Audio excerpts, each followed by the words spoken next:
No, I would say is that there's a maturation here, and so depending on who talks to who, there are Emirati officials and businessmen and women who are extremely astute to the risk, and there are a number of Emirati officials and businessmen and women who are extremely astute to what they need to do to protect their unique research and development, and to make sure that they maintain interoperability with the United States and other partners. So yes, the conversation's been very open.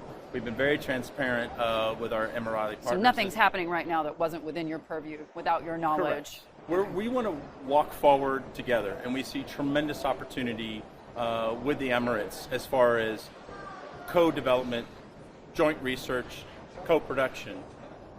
But that has to happen in a way that technology is secure, and it has to happen in a way that doesn't not only put the Emirates at risk, we don't want to put ourselves at risk. And there's certainly an appreciation, I would say, at a ministry level of some of the reforms that they're already doing to protect their technology and to protect their own defense industry. Again, nobody who's in business wants to see their profit margin decreased or impeded upon because of an exploitation or theft by an adversary or an aggressive agent that may be working counter to their interests. Assistant Secretary, final question. When I speak to folks here on the ground over the last decade that I've been covering the Middle East, billions of dollars of countries' money, Saudi Arabia, UAE, other Gulf Arab states, have gone to the United States in terms of military hardware purchases. When I spoke to the CEO of Edge, he essentially said to me, all those billions of dollars that we've been spending, that's great, we got to keep doing that, but we'd like to see some of that money actually reinvested into this country, and that's what we're doing. I posed one question to him, which was, when I speak to folks here on the ground, they'll always tell me off record, yes, we're always happy with the United States in terms of what they're willing to sell us, but the problem is we don't always get all of the technology along with the buys. Right. Is that something that you see evolving or changing? Well, this is what like a sharing of technology that we maybe haven't had in the past. Well, so this goes back to the maturation of a relationship. So we have seen not only with the UAE, there have been other partners where as we've gotten closer together, there are certain mechanisms that allow for, I would say, an increase or an augmentation or magnifying of what we share, not only in technology, but on information.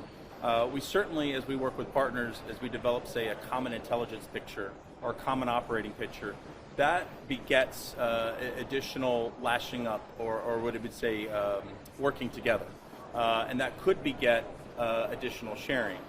But to share further, we do need to see not only advocacy, we need to see tangible evidence of greater integrity in the protection of technology, greater integrity in the ability to have more transparent procurement processes. So good reforms or reform beget additional steps and a closer tie. But it's not unique to UAE. I mean, we've had this, there's precedents with other partners in the United States where as we've gotten closer together, either through interoperability, joint training, working together on the battlefield, or just working together in a joint training environment, usually is requisite of what we have long established in either agreements on information sharing or in agreements on joint operations. There's certainly room for growth. And as we move forward on growth with the Emiratis, it's to make sure that we're not only protecting our tech data and our defense industry, we want to make sure that their industry is protected as well. And so with any partner that we work with, the closer we're with them, the more we want to make sure that the integrity of their technology is in place, and the more that their security is not compromised. Exactly. So no sense in coming over here and spending billions of dollars to protect our allies when they're buying material from Russia or China. Right. Don't put the relationship at risk. We've had a long-term investment, and this is a strategic partnership. We're in for the long haul. We've been very close to UAE, and we are closer. This is not just hardware, and this is not just material. This is relationships. This is also building capacity. And so I mentioned earlier about quality, and I mentioned earlier about transparency and accountability.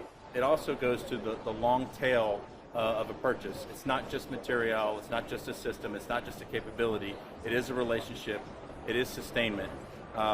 We don't just sell something and walk away. We're there for the long term.